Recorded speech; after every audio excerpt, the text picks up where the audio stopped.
বন্ধুরা, আজ আমরা জানবো জিও ব্ল্যাকরক মিউচুয়াল ফান্ড কোম্পানিটার বিষয়ে। ঠিক আছে, তো এই যে কোম্পানিটা বর্তমানে আছে না, এই কোম্পানিটা 3টা স্কিম বের করেছে। এই সকল স্কিমগুলোর বিষয়ে জানবো, যেমন জিও ব্ল্যাকরক লিকুইড।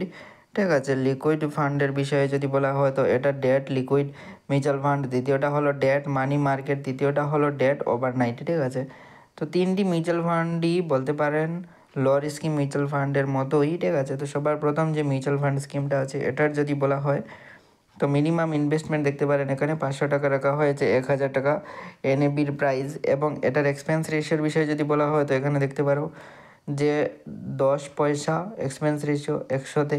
ঠিক আছে, 0.1% এক্সিট লোডের বিষয়ে যদি বলা হয় তো 1 সপ্তাহ পর আপনি যদি রিডিম করেন তো কোনো চার্জেস আপনাকে পে করতে হবে না।